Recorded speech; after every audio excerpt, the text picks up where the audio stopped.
jaga. Kita lihat kasus yang sangat sederhana baru-baru ini lagi rame di media sosial itu. Ada namanya siapa nama itu? Abu siapa namanya? Abu Janda. Sudah tidak punya ilmu, ngeyel lagi, salah pula lagi itu. Nah, coba, tapi uniknya Pak, dijaga itu Pak, yang begitu-begitu itu. Kalau berakhlakkan mulia, dia tak akan merendahkan orang lain. Tidak akan. Ini poin penting.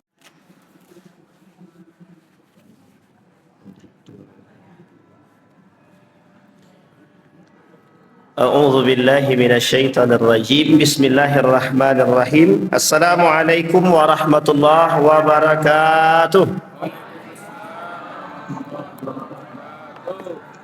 Alhamdulillahi rabbil alamin.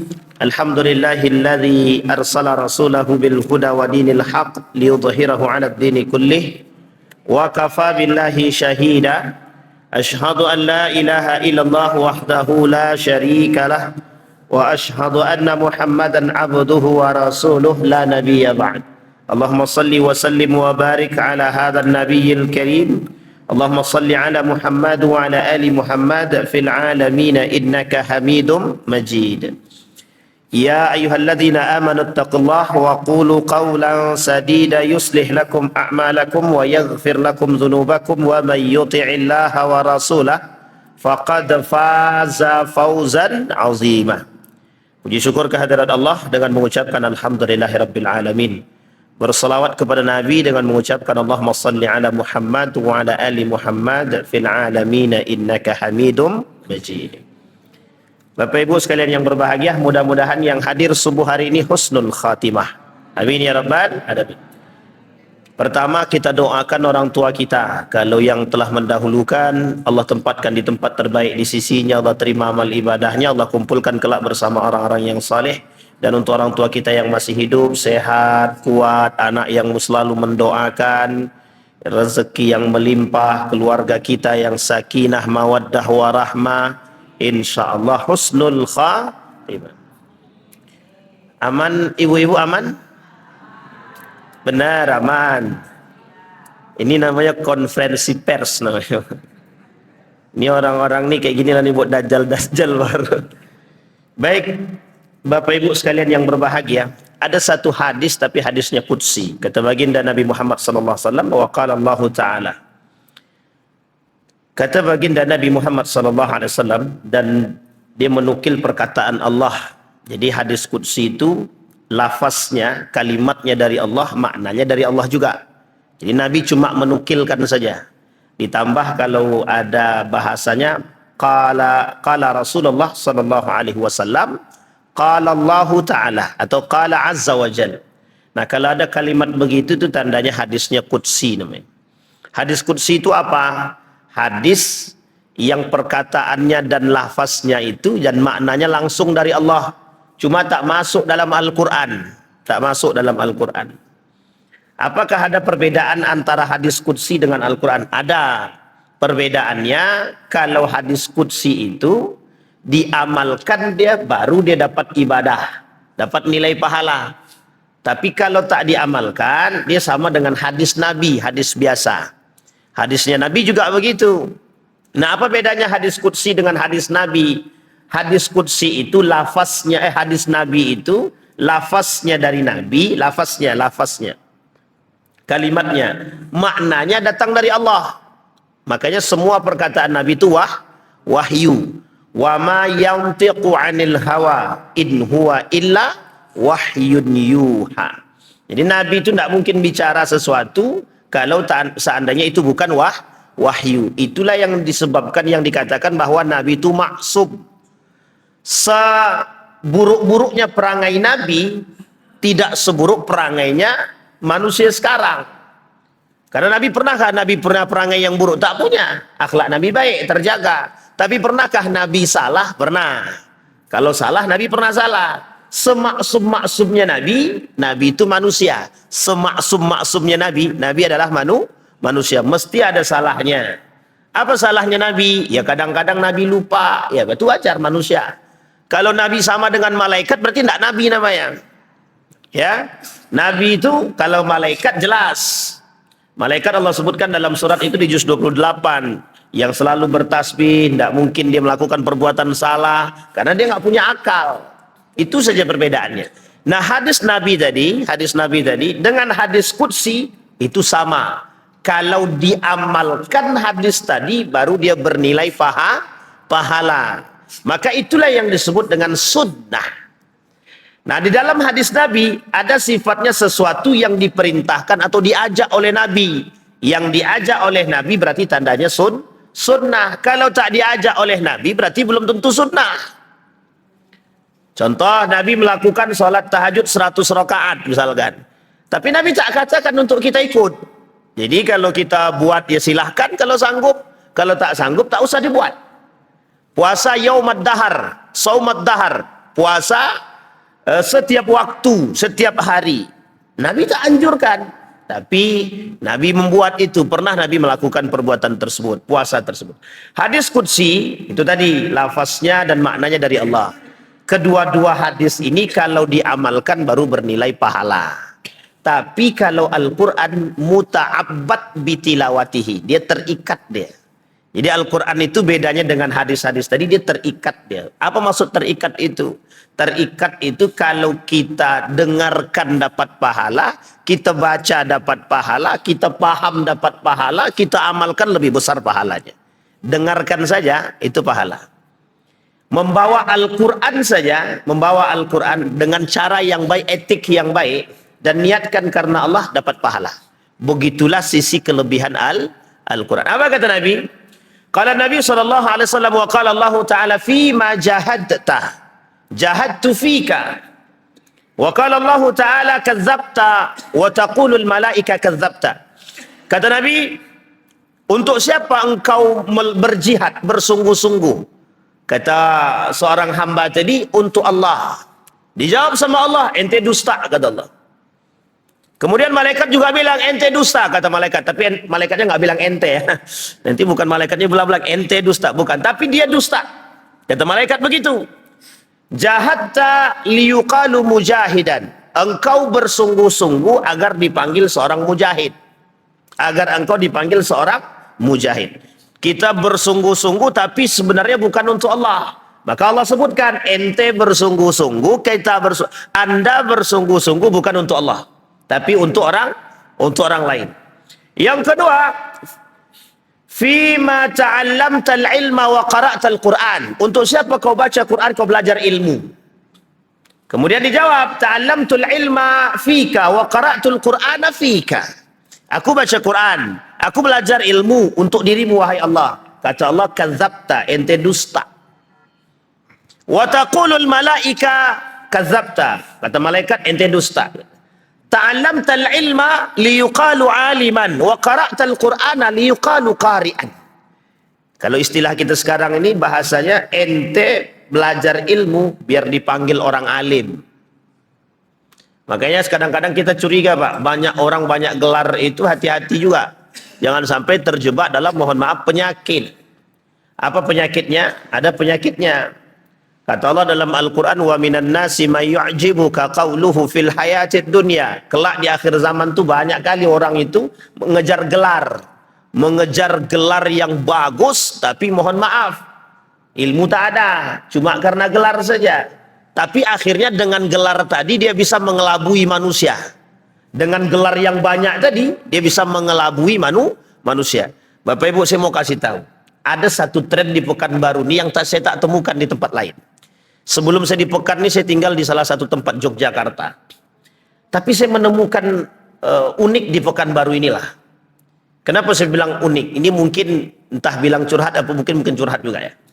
Jadi orang kalau di Pekanbaru nih, saya tengok kalau dia bergelar titel doktor ke atas itu wow banget itu. Wow banget. Bapak Ibu mau tahu, saya pernah baca beberapa tulisan, terkhususnya yang disertasi S3. Itu ternyata banyak yang manipulasi. Waktu saya di Yogyakarta, saya itu sebagai tim jurnal. Jadi saya pernah baca beberapa tulisan itu tulisan itu ciplak. Nyiplak tulisan orang gitu. Tapi setara dengan S3 gitu. Itu sebenarnya, makanya mohon maaf Bapak Ibu, kalau kita cuma Sekarang nih lagi ngetren. Ngetrennya bagaimana? Mau dapat gelar tuh mudah Bapak Ibu. Yakin saya bilang. Bapak Ibu punya duit 45 juta, dapat honoris causa. Doktor honoris causa, 45 juta. Jadi cukup ada duit kita dapat ijazah. Dapat pengakuan. Itu yang menjadi masalah kita sekarang. Makanya kita kembalikan kepada ayat tadi. Kata Nabi, kata Allah dalam Al-Quran, banyak nanti di akhir zaman tuh manusia itu terpedaya dengan ucapan-ucapan manusia karena mohon maaf di belakangnya banyak embel-embel, Pak. Banyak kali embel-embelnya. Kalau dia embel-embelnya banyak sejalan dengan keilmuan dia, kita no problem, Pak. Itu yang kita harapkan. Cuma kalau embel-embelnya banyak, beli semua, itu yang menjadi masalah. Ini ada kasus saya beberapa waktu yang lalu itu, tapi saya tak sebutkan nama.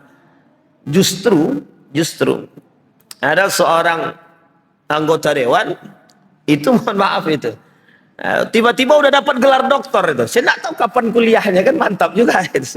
Saya pengen juga begitu, cuma duitnya tak cukup untuk beli gelarnya itu gitu. Beli gelar dokter. Makanya Bapak Ibu mohon maaf, kita harus rubah cara pandang kita. Bapak Ibu tahu Gus Baha ya? Pernah dengar ceramahnya Gus Baha, orang Jawa itu? Itu mohon maaf Bapak Ibu, nggak ada gelar doktornya, nggak ada. Itu hidupnya cuma dihabiskan untuk apa? Al-Quran saja. Ada Gus Qayyum namanya. Itu hidupnya dihabiskan untuk Al-Quran saja. Nggak ada gelar Pak Doktor Gus Baha, nggak ada. Kayak Haji Bahaudin tuh nggak ada Gus, nggak ada doktor-doktornya. Jangankan doktor PhD, jangankan PhD, masternya aja nggak ada itu.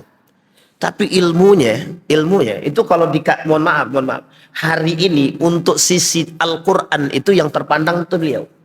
Bahkan menjadi penerjemah itu, menjadi tim tafsirnya Indonesia. Bayangkan, diakui Pak, diakui kecerdasannya. Bahkan sekelas Profesor Quraisy Shihab aja, itu kalau menanyakan tentang hukum tersembunyi di balik Al-Quran itu, nanyanya ke Gus Baha itu. Profesor tuh Pak. Kadang itu yang harus kita rubah, cara pandang kita. Cara pandang seperti ini kita harus rubah. Tidak semua orang yang tidak bergelar itu bodoh. Dan tidak semua orang yang bergelar itu, mohon maaf, cerdas.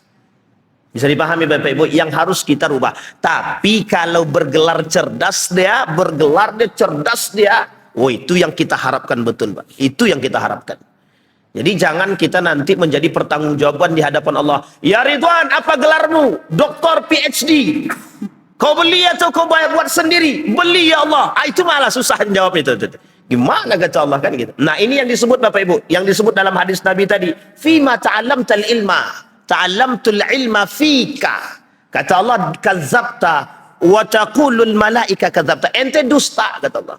Ente belajar ilmu biar dapat gelar, biar dipanggil orang alim. Oh, ini pakar nih. Padahal beli. Saya kasih tahu Bapak Ibu, dulu waktu saya di Yogyakarta itu, skripsi itu kalau kita kerjakan 4 juta. Tesis 6 juta. 8 juta itu disertasi sampai 10 juta. Jadi mohon maaf, kita dulu juga tukang begitu Pak, tukang buatin punya orang. Makanya saya bilang itu jariah su kayaknya itu. Tapi belum tentu juga. Memang ada sekolah-sekolah memang diperuntukkan untuk karyawan. Mereka yang tak sanggup itu tapi memang harus dapat gelar. Tapi mereka tidak bisa ngerjain skripsi dan tesis. Ya mereka serahkan, yang penting duit ada. Begitulah sekarang itu. Jadi mudah saja. Bahkan ada universitas-universitas menyediakan jual beli ijazah. Jadi tidak usah khawatir. Om Agus boleh, mau dapat gelar PhD boleh. Gelar profesor aja bisa. Apalagi yang bawah kan begitu. Bisa dipahami Bapak Ibu ya. Maka jangan sampai salah nih. Makanya bahasanya kata Allah, engkau dusta. Biar apa kita dipanggil? Dari beberapa waktu yang lalu ada salah seorang bilang begini sama saya, Ridwan, apa itu Pak sebenarnya? Ternyata gelar doktor itu penting. Katanya. Saya udah mikir nih, berarti kita harus S3 Pak, harus belajar. Bukan, cari aja gelar. Katanya. Astagfirullah.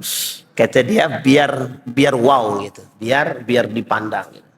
Jadi kalau dapat gelar doktor, siapa yang ngisi ceramah di Masjid Nurul Ikhlas? Profesor Dr. Haji Muhammad Ridwan PhD. Mantap tuh, lengkap SEI, SPD, PhD gitu ya Bang ya. Salah. Itu pokoknya begitulah. Panjang kali Bu, panjang betul. Susah betul. Tapi kita harus Kalau ada satu syair mengatakan begini, man lam yadhuq dhullat ta'allumi sa'atan tajarra'a dhullal jahli tula hayatihi. Kita nih hidup nih memang tujuannya untuk itu. Kalau bisa bercapek-capek ria dalam belajar itu. Saya jujur-jujur aja. Semenjak saya pulang dari Yogyakarta ke Pekanbaru, Bapak Ibu, kami di Yogyakarta itu kan kita punya lingkungan. Di Yogyakarta itu masih ada lah ketika itu lingkungannya, lingkungan belajar tuh masih ada, Pak. Baca buku tuh orang kenceng, senang. Mahasiswa kemana-mana itu bawanya buku. Kita kalau masuk dalam bis itu, kalau mahasiswa masuk dalam bisnya Trans Jogja itu biasanya bawa buku. Apalagi kalau mahasiswa UGM, UNY, itu mahasiswa UIN, itu bawaannya masih buku, Pak, masih buku. Kita masih terasa itu kalau kita melihat tuh. Dan masih banyak tuh tempat perkumpulan diskusi mahasiswa tuh banyak sekali. Hampir di setiap pojok tempat itu ada. Jadi saya baliklah tahun 2020 ke sini. Kita terbiasa dengan kondisi memang kita tidak suka baca, tapi karena ada lingkungan, kita terbawa gitu. Sampai sini, Pak, itu saya stres tahun, Pak. Stres setahun. Karena kita mencari lingkungan yang mau membaca tuh enggak ketemu gitu. Enggak ketemu. Kita cari mahasiswa, kita ajak diskusi itu tidak dapat. Karena memang ternyata mahasiswanya sibuk dengan diri mereka sendiri. Ditambah COVID, Pak. Waduh, makin jadi. Saya bilang sama mahasiswa, selama 1 semester ini, teman-teman harus beli 1 buku. Apa jawaban mahasiswa itu? Ada enggak PDF-nya, Pak? Nah, coba bayangkan. Sudah kita kasih PDF-nya, Pak. Apa kata mahasiswa tadi? Kata mahasiswa itu, ini tidak semua kan yang dibaca, Pak, kata dia. Nah, dicari pula bab tertentu. Nah, 1 bab itu bagi pula 4. Nah, coba bayangkan doa. Asal begitulah, Pak. Makanya kalau kita bilang tingkat literasi kita, tingkat membaca kita ini sangat rendah sekali. Sangat rendah sekali. Itu baca buku, Pak. Gimana kalau baca Quran?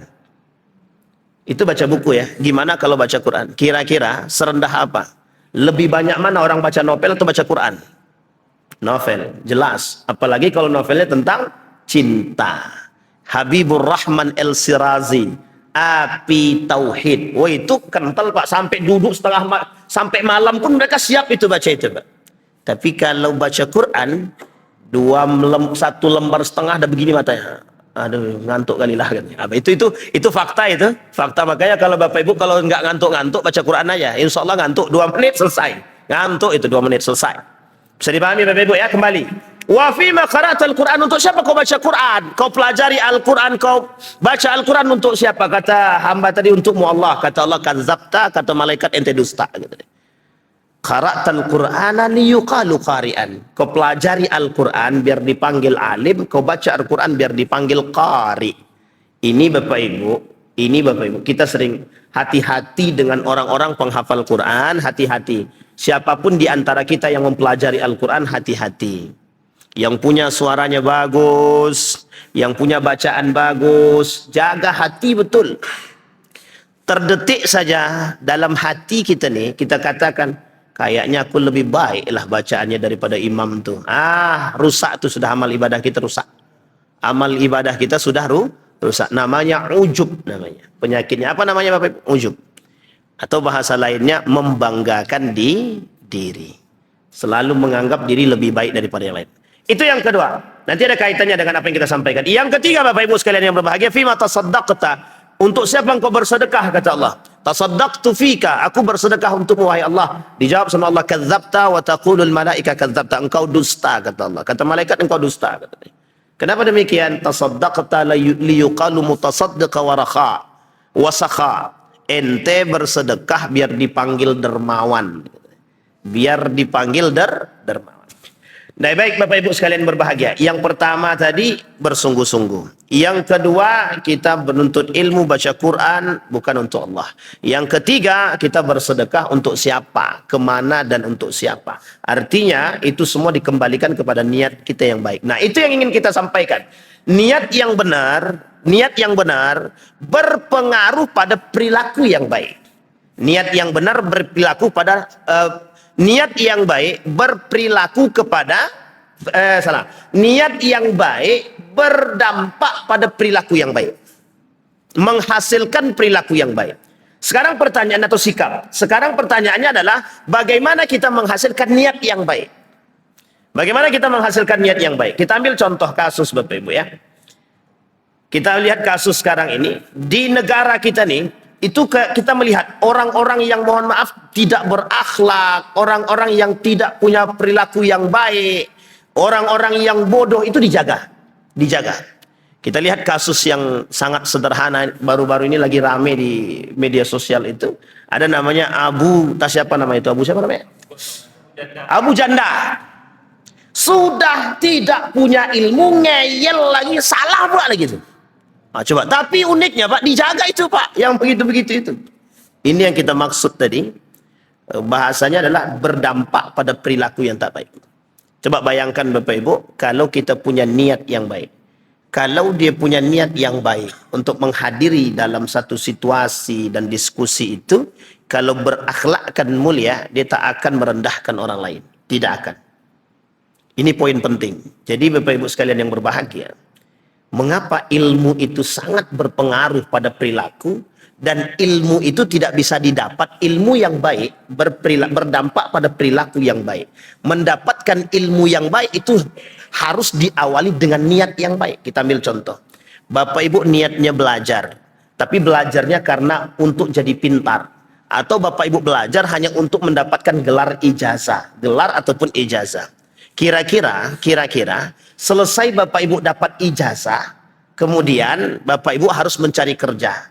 Setelah Bapak Ibu selesai mendapatkan pekerjaan, pertanyaannya muncul, untuk apa? Apakah cuma sampai di situ tujuannya? Nah, sekarang kita lihat kasus orang tua kita zaman dulu. Kasus orang tua kita zaman dulu, anaknya, pokoknya nak kau harus belajar, kau harus sukses. Sukses tolak ukurnya adalah materi atau dunia. Tapi sukses tolak ukurnya bukanlah agama bagi orang tua kita zaman dulu, kecuali yang mengerti. Sehingga Bapak Ibu kita masih lihat ketika anak itu masuk pesantren pada masanya, pada masa dahulu, ngapain kau masuk pesantren, ujung-ujungnya jadi tukang baca Yasin sama tukang imam, udah selesai. Kalau ada orang mati kau baca Yasin, kalau nanti ada orang tidak butuh imam, tidak ada imam kau jadi imam. Mau jadi apa? Tidak bisa engkau kerja di tempat kepala dinas, tidak bisa kerja ini, kerja itu, tidak bisa. Nah, itulah cara pandang yang dulu terjadi. Dan saya tidak tahu apakah Bapak Ibu merasakan, saya sangat yakin sekali, seyakin-yakinnya bahwa Bapak Ibu merasakan pola pikir seperti ini. Kenapa begitu? Karena waktu kami kecil saja begitu cara pikirnya, Pak. Dan itu ramai Pak. Sampai kita dibanding-bandingkan, tuh lihat si Fulan ibn Fulan. Dia belajar di mana, sekolah di mana. Lihat jadi orang sukses dia. Meskipun tidak sholat dia. Meskipun tidak sholat. Karena tolak ukurnya adalah materi. Dan ini Bapak Ibu berpengaruh. Ketika kita masuk ke sekolah, niat kita untuk apa? Niat kita agar punya pekerjaan. Makanya mahasiswa sekarang, itu kalau mereka masuk kuliah, selesai kuliah dapat ijazah, mereka langsung cari pekerjaan. Kalau tidak dapat pekerjaan, mereka stres Pak. Sudah S1 kok nganggur? Bisa dipahami Bapak Ibu. Sehingga yang kita hasilkan itu bukan mahasiswa yang kreatif, tapi kere aktif. Tahu Bapak Ibu kere aktif? Mereka nggak punya aktivitas, mereka nggak punya keaktifan. Mereka nggak punya nalar yang sehat. Mereka hanya sibuk terfokus mencari pekerjaan. Artinya kita dididik untuk menjadi manusia buruh gitu. Sehingga kalau kita tidak punya pekerjaan, mohon maaf, jangan tersinggung Pak. Kalau kita tidak punya pekerjaan, itu kita seolah-olah kita tuh rendah. Padahal tidak begitu konsepnya Pak. Orang yang niatnya niat menuntut ilmu karena Allah, mungkin tidak Allah akan sia-siakan dia? Tidak akan Bapak Ibu, tidak akan. Itu yang tidak diajarkan oleh sekolah. Anda masuk sekolah bukan untuk pintar saja, tapi pintar dengan iman. Kalau orang ini pintar dengan iman Bapak Ibu, akhlaknya baik. Sekarang saya tanya Bapak Ibu, ada dua pekerja, ada dua pelamar. Nah, ini contoh Om Agus ya, kita contoh Om Agus. Om Agus ini bos Pertamina misalkan, amin. Ya aminin aja dulu Om. Bos Pertamina misalkan. Ada dua orang melamar pekerjaan kepada beliau. Yang satu IQ-nya tinggi, berilmu dia, tapi nggak punya akhlak deh. Yang kedua, ilmunya biasa-biasa saja, tapi akhlaknya baik. Kira-kira yang Om pilih yang mana Om? Tidak ada pilihan ketiga Om. Tidak ada pilihan ketiga, nggak ada ya, pilihan ketiga nggak ada. Akhlak yang baik itu tolak ukur, Pak. Tolak ukur, Bapak Ibu. Jadi tolak ukur kita itu adalah orang yang, apalagi kalau mohon maaf Om Agus ini mengerti agama, mesti tolak ukurnya sholatnya bagaimana, subuhnya bagaimana, baca Qurannya bagaimana, meskipun itu sekolah Pertamina. Misalkan meskipun itu hanya kantor Pertamina. Tapi kalau orang berakhlak dia, itu tolak ukurnya, Pak. Sekarang pertanyaannya, apa yang membuat manusia bisa berakhlak? Agama. Sekarang kita lihat Bapak Ibu, banyak enggak orang berilmu tapi tidak punya akhlak? Banyak apa tak banyak itu? Sangat banyak sekali kata beliau. Makanya mohon maaf kasusnya, kasusnya Abu Janda ini, itu kasus yang menunjukkan dua hal. Sudah tidak berilmu, tidak berakhlak. Begitu dia Bapak Ibu. Jadi kita ditampakkan, ditunjukkan dengan keadaan begini loh kondisinya. Coba bayangkan, mempertontonkan kebodohan, mempertontonkan ketidakberakhlakan. Kalau kita nih punya adab, punya akhlak, paham kita agama, kita tidak mungkin merendahkan orang lain, Pak. Rendah serendah-rendah tidak mungkin.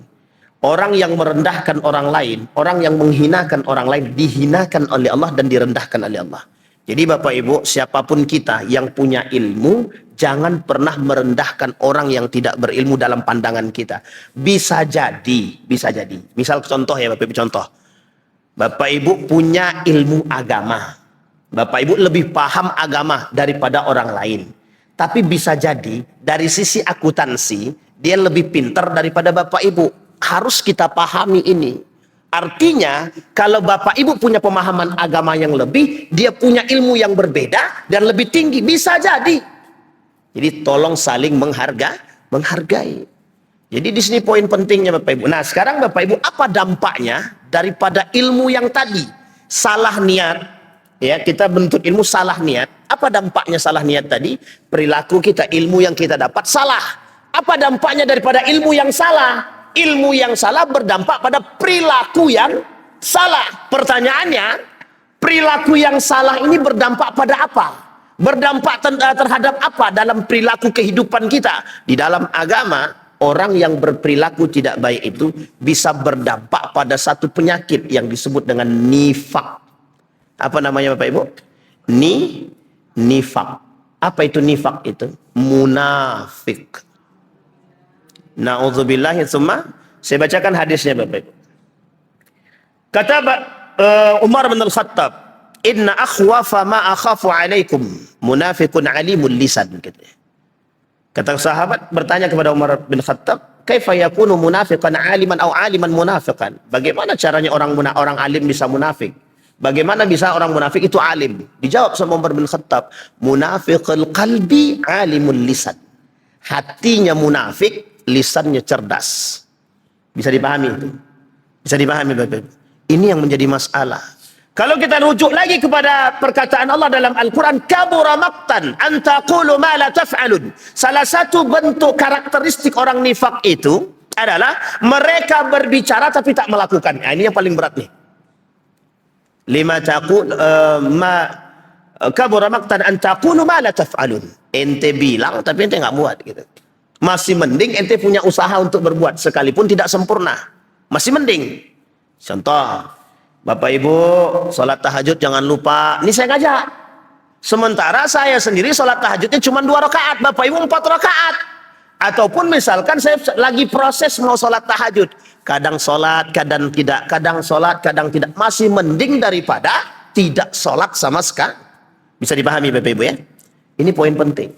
Jadi Bapak Ibu, niat yang benar itu mempengaruhi pada ilmu yang benar. Ilmu yang benar berdampak kepada akhlak yang benar. Akhlak yang benar inilah yang akan menjadi bentengnya orang dalam kehidupan sehari-hari. Contoh kita ambil contoh.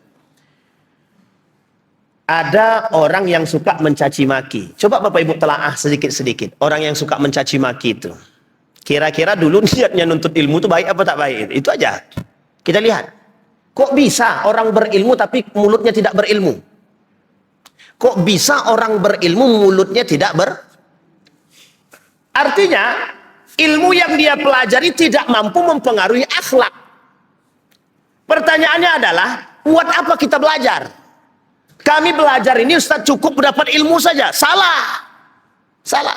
Makanya bahasa Allah dalam Al-Quran itu Iqra. Bapak Ibu tahu makna Iqra itu apa? Apa artinya Iqra itu? Bacalah. Bacalah itu Bapak Ibu harus ada gandengnya. Kalau bacalah saja Bapak Ibu, apa bedanya kita dengan orang kafir? Orang kafir itu lebih cerdas kalau baca daripada kita, Pak. Tingkat literasi membaca orang Indonesia ini paling rendah di antara yang lain.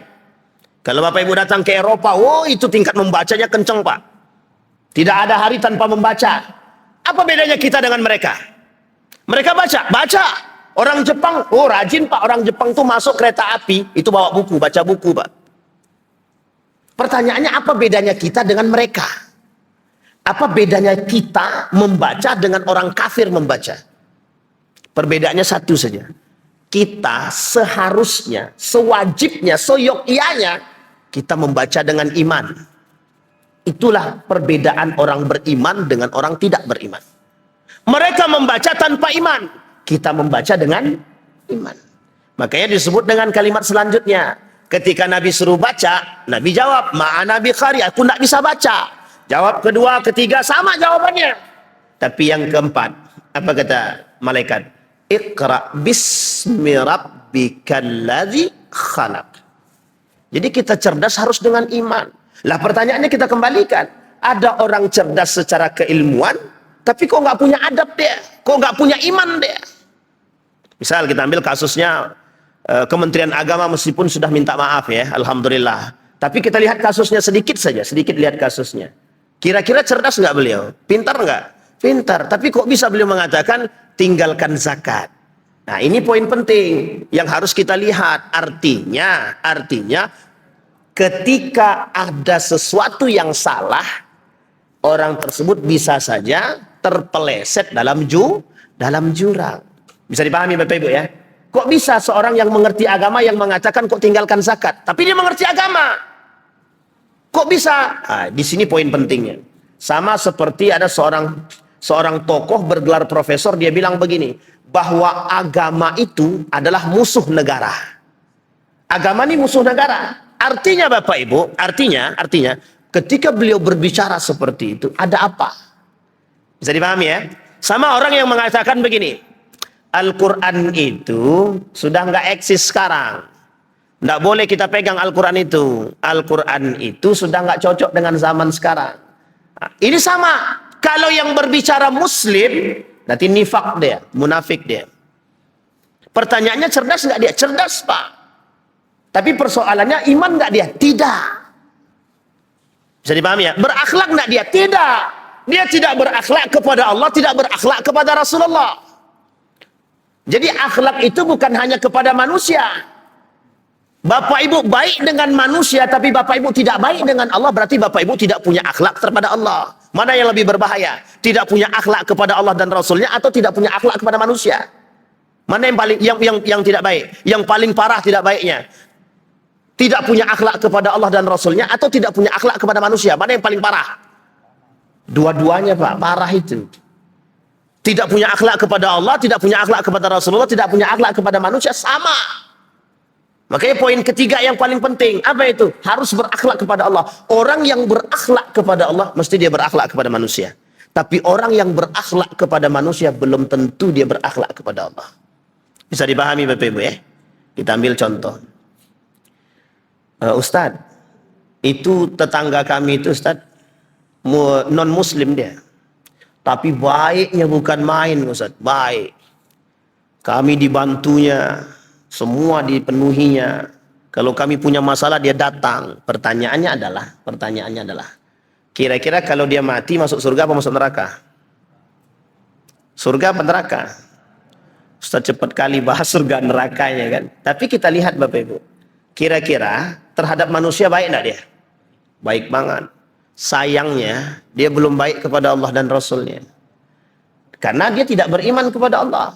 Salah satu bentuk akhlak salah satu bentuk ketidakberakhlakan seseorang terhadap Allah, ia tidak beriman kepada Allah. Bisa dipahami ya? Tidak beriman kepada Allah. Jadi Bapak Ibu, termasuk kita ambil contoh ya yang sekarang. Bapak Ibu ini rajin nih sholat, sholatnya rajin ke masjid, ke masjid semua.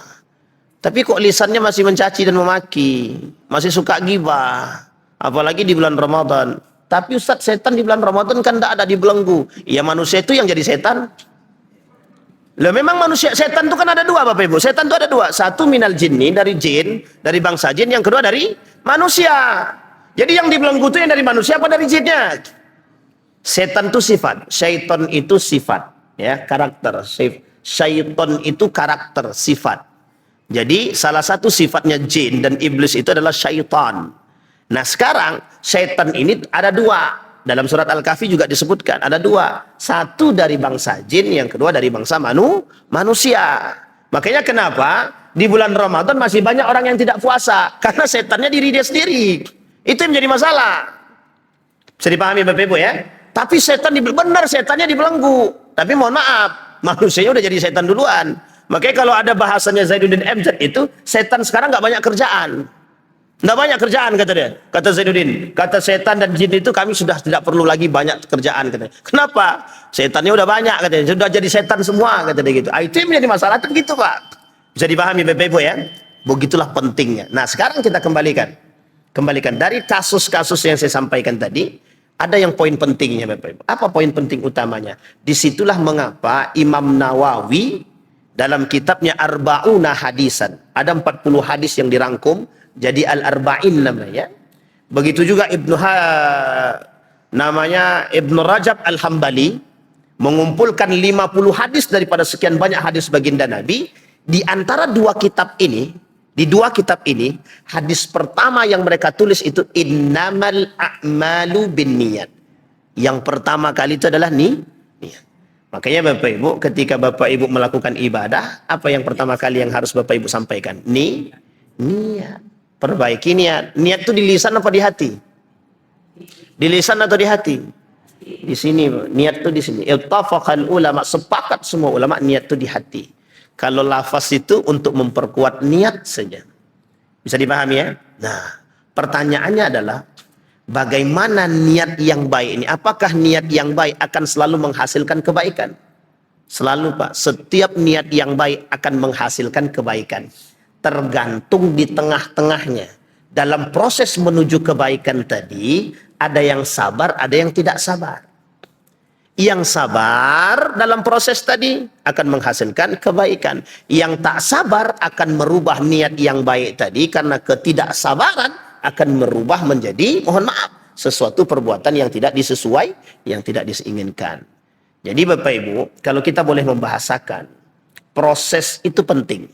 Allah itu butuh proses. Allah tidak butuh hasil. Kenapa? Karena proses menuju kebaikan itu lebih sulit daripada hasil. Contoh. Ada orang masuk pekerjaan, mencari pekerjaan. Nah ketika dia mencari pekerjaan, itu dia buat semua Pak, dia buat semua. Surat lamaran kerja dia buat. Kemudian dia masukkan ke tempat kantor yang dia mau masukkan. Kemudian dia ikut aturan main. Setelah masuk dipanggil ujian. Setelah ujian wawancara. Wawancara. Setelah wawancara menunggu keputusan. Kira-kira sepanjang proses tadi, kira-kira Allah lihat nggak tuh? Allah lihat apa tidak? Wa qul i'malu fasayarallahu amalakum. Apa yang kalian buat pasti Allah lihat. Sekarang bandingkan dengan orang yang kedua. Dapat ada pengumuman. Pengumumannya adalah kerja di kantor kepala dinas kehutanan misal. Ternyata kepala dinasnya bapaknya. Langsung aja masuk. Bisa paham maksud saya Bapak Ibu ya? Langsung masuk saja. Tidak perlu pakai proses wawancara, tidak perlu pakai ini segala macam. Sekarang kita lihat. Secara mental, mana yang paling kuat? Kuatan mental mana? Ini secara mental ya, kuat mana? Kuat orang yang tadi ikut ujian proses atau yang langsung masuk?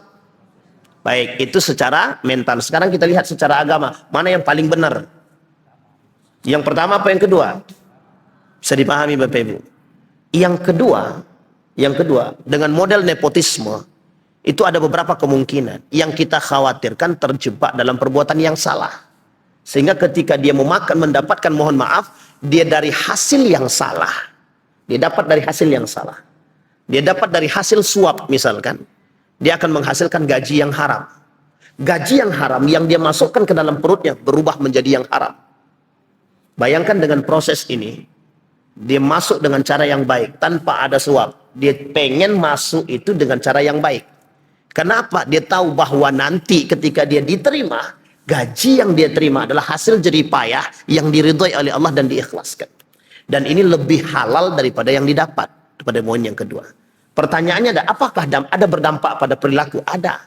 Sesuatu yang dimakan dengan cara yang haram, mendapatkan dengan cara yang haram, dan yang dimasukkan adalah yang haram, maka akan menghasilkan perilaku, mohon maaf, turun-temurun haram. Sampai dia bertobat kepada Allah. Sampai di sini bisa dipahami Bapak Ibu. Makanya Bapak Ibu kemarin itu ada yang bilang begini, Ustaz, ada salah seorang, dia bilang begini, ada salah seorang pejabat, kata dia, kok turun-temurun keluarganya itu bejat semua ya, koruptor semua, katanya. Mulai dari kakeknya, bapaknya, kemudian anak cucunya, katanya, koruptor semua, katanya. Ya mungkin dari awal tidak pernah berhenti, tidak pernah terputus lingkaran itu, talinya nggak diputus. Jadi kalau satu orang sudah melakukan dan dia sadar, cepat putus, biar tidak menular kepada yang lain. Dan itu berdampak, Pak, sangat berdampak sekali. Ya ayyuhar rusul, kulu min tayyibati wa'malu salihah. Hei para nabi, para rasul, kata Allah, makan yang baik-baik, lakukan perbuatan yang amal saleh. Dan itu berdampak, berdampak. Bisa dipahami Bapak Ibu ya? Ini kasih contohnya begitu. Jadi jangan sampai kita ini terjebak dalam perilaku yang salah. Sampai di sini ada pertanyaan Bapak Ibu? Tidak ada itu mesti. Biasanya begitu nggak ada pertanyaan tuh. Nah kita kembalikan Bapak Ibu. Nah sekarang kita lihat. Apa dampak daripada ilmu yang salah? Dampak daripada ilmu yang salah menghasilkan manusia yang munafik, nifaq. Dan ini Bapak Ibu lebih berbahaya daripada orang kafir itu sendiri. Lebih berbahaya daripada orang kafir. Kita lihat. Nabi di Mekah, musuhnya siapa? Kafir Quraisy. Nabi di Madinah, siapa musuhnya? 3. Yahudi, Nasrani, kemudian orang munafik. Pertanyaannya di antara 3 ini, siapa yang paling berat bagi Nabi musuhnya? Orang munafik. Yang setiap hari menggerogoti Nabi, menjelekkan Nabi, membuat fitnah terhadap Aisyah, Abu Bakar, sahabat, dan lain sebagainya. Itu gambaran kita umat muslim ini, di sekeliling kita nih banyak orang munafik. Pertanyaan muncul, bagaimana cara kita mengetahui dia nifak atau tidak nifak, Ustaz? Munafik apa tidak munafik? Disitulah kita kesulitannya, Pak. Kenapa? Dzal wajhain. Orang munafik itu memiliki muka dua, punya wajah dua dia. Depan awak baik, belakang kita ditikamnya, Pak. Atau justru menampakkan diri secara zahir. Apa itu menampakkan secara zahir? Dulu orang munafik itu dia diam-diam saja, menggerogoti dari belakang. Dia rusak kita dari belakang. Sekarang tak perlu lagi. Kenapa? Karena sudah banyak kawan munafiknya. Jadi ya udahlah, terang-terangan aja nifaknya sekarang gitu. Makanya naudzubillah itu naudzubillah. Maka Bapak Ibu, salah satu upaya Ramadan itu, di dalam Ramadan itu kan diturunkan Al-Qur'an. Kalimat yang paling indah di dalam proses turunnya Al-Qur'an itu ada pada kalimat yang terakhir. Syahrul Ramadan alladzi unzila fihil Qur'an hudan linnas, petunjuk bagi manusia. Kalimat ini penting, tapi ada yang lebih penting lagi, kalimat selanjutnya, wa bayyinatin minal huda wal furqan, pembeda antara yang hak dan yang batil. Sekarang saya tanya Bapak Ibu, yang hak itu jelas nggak? Jelas. Yang batil jelas nggak? Jelas. Sekarang bagaimana cara Bapak Ibu membedakan antara yang hak dan yang batil ketika dicampur? Ketika hak dan yang hak dan yang batil ini bercampur, bagaimana cara kita mencari kebaikan di antara itu? Itu yang disebut oleh Umar bin Khattab. Laisal akil man ya'riful khaira baina syarr, walakinnal akil man ya'riful khaira baina syarrain. Kata Umar bin Khattab, orang cerdas itu bukanlah yang mengetahui kebaikan antara keburukan, tapi orang yang cerdas itu, kata Umar bin Khattab, yang bisa mencari kebaikan di antara dua keburukan. Itu yang susah. Maka bagaimana caranya? Iman. Kembali kepada iman. Sekarang saya tanya Bapak Ibu, suap itu halal atau haram? Sepakati dulu, suap itu halal atau haram? Kalau ragu-ragu berarti ada yang agak-agak ragu nih. Kira-kira suap itu halal atau haram? Haram kan? Sepakat ya haram ya? Baik. Kemudian muncul pernyataan begini, 100.000 ke bawah tidak suap. 100.000 ke atas baru suap. Kira-kira betul apa salah? Yang betul ya tetap haram. Mau 100 rupiah pun tetap haram. Nanti Bapak Ibu ke depan itu yang namanya suap ini akan menjadi sesuatu yang biasa. Di tengah kebiasaan itu orang-orang akan, mohon maaf, terpengaruhilah akalnya. Sehingga orang akan bilang bahwa suap itu normal.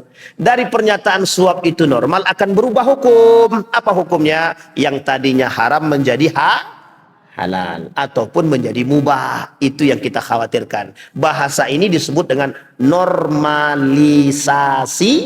maksiat. Normalisasi mungkar. Dari mana dampaknya? Ilmu yang tidak dikendalikan dengan iman. Makanya bahasa Allah dalam Al-Quran itu wattaqullah wa yu'allimukumullah. Bertakwalah kepada Allah, engkau akan kucerdaskan, kata Allah. Jadi bukan cerdas dulu baru bertakwa, tapi bertakwa dulu baru dicerdaskan. Makanya ilmuwan muslim pada masa dinasti Umayyah dan Abbasiyah itu semuanya rata-rata mayoritas hafal Quran. Hafal Quran dulu. Ibnu Rusdi ahli kimia tapi sudah hafal Quran. Ibnu Sina, Averroes, Avesin itu sudah cerdas dulu dari sisi agama. Setelah dia cerdas dari sisi agama, baru kemudian dia mempelajari ilmu-ilmu yang lain. Ibnu Hayyan, kemudian Al-Khawarizmi dan lain sebagainya. Semua cerdas dulu. Secara cerdas secara imannya, baru mereka pelajari ilmu-ilmu yang lain. Bisa dipahami Bapak Ibu? Apa tujuannya? Tujuannya sederhana Pak. Kontrol. Kalau orang itu sudah beriman, dia bisa kontrol diri dia. Sekalipun ilmu yang dia dapat, akhirnya dengan iman tadi, dengan kecerdasan tadi, dengan bekal ikra tadi, dia bisa bedakan mana yang hak dan mana yang batil. Sekarang saya tanya Bapak Ibu, apakah pelaku-pelaku koruptor itu tidak sholat? Sholat. Apakah pelaku-pelaku maling itu tidak sholat? Sholat. Apakah para pencaci dan pemaki itu tidak sholat? Sholat. Semua sholat Pak. Masalahnya kok bisa? Disitulah bahasanya kontrolnya iman. Makanya kita hilang kontrol namanya. Ya kayak Abu Janda itu sholat enggak dia itu? Sholat Pak. Sampai dia bilang di akhir dalam acara tuh, wallahi aku bukan agen Mossad gitu deh. Memang dia bukan agen Mossad mungkin, tapi masalahnya merusak orang gitu loh. Bisa dipahami Bapak Ibu ya. Jadi jangan sampai kita ini belajar tapi tak punya kita berilmu tapi tak punya akhlak. Dua hal yang harus dimiliki. Maka kata guru saya setidaknya pegang 3. 1 iman. Yang kedua ilmu. Yang ketiga, amal. Amal ini nanti kaitannya dengan akhlak. Jadi Bapak Ibu, iman, ilmu, amal. Dan amal ini atau akhlak sama. Jadi orang beramal itu nanti berakhlak dia. Kalau bahasa keilmuan sekarang itu, ada namanya epistemologi. Ada namanya ontologi. Ada namanya aksiologi. Maka bisa dikatakan satu disiplin ilmu di antara 3. Kalau 3 ini bergabung jadi satu disiplin ilmu. Kalau tidak bergabung dia tak bisa disebutkan disiplin ilmu. Apa itu epistemologi? Ilmu. Yang kedua ontologi. Ontologi itu apa? Cara praktek ilmu. Yang ketiga aksiologi, akhlak. Nah yang kurang dari konsep ilmu barat ini satu saja. Yang kurang dari konsep ilmu barat ini. Iman. Makanya mohon maaf orang-orang sekarang banyak berilmu tapi mohon maaf. Pak, ayo sholat. Selesai tuh, ntar aja lah. Aman tuh ya. Nah, begitu aja bahasanya, aman. Jadi tak ada yang takut sama Allah, tak ada. Sholat tak sholat yang penting kami cerdas gitu deh. Sholat tak sholat yang penting banyak duit gitu deh. Nah, itu masalah gitu sekarang.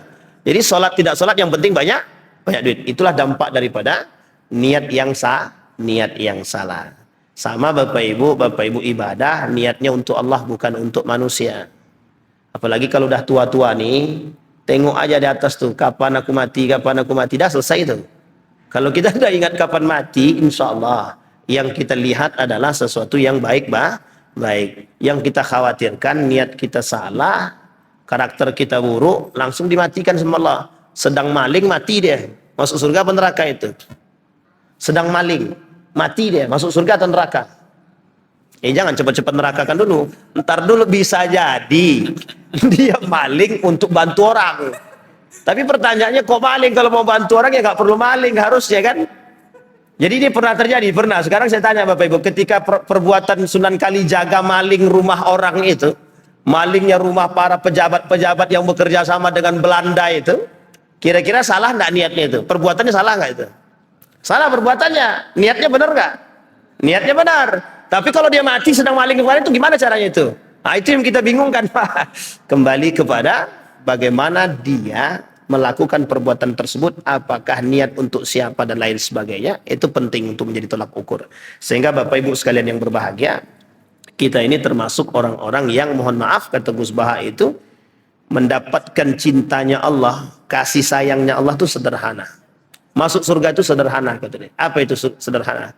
Benar aja yang kita lakukan insya Allah masuk surga. Jadi kalau benar tapi tak sholat itu nggak salah juga. Maksudnya di sini adalah dikontrol dengan imannya.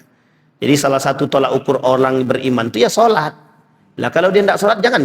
Makanya saya katakan, ada yang bertanya, Ustadz itu orang kafir itu baik dia tapi tak sholat dia. Masuk surga apa neraka? Neraka, saya bilang itu. Sebaik-baiknya kafir mati masuk neraka. Seburuk-buruknya muslim kalau tak mati dalam keadaan kafir mati masuk surga. Ustadz ini dikotomi itu. Tidak ada itu istilah dikotomi. Jadi Bapak Ibu, apapun bahasanya, sebaik-baiknya kafir kalau dia tak mati dalam keadaan Islam, mati masuk neraka dia.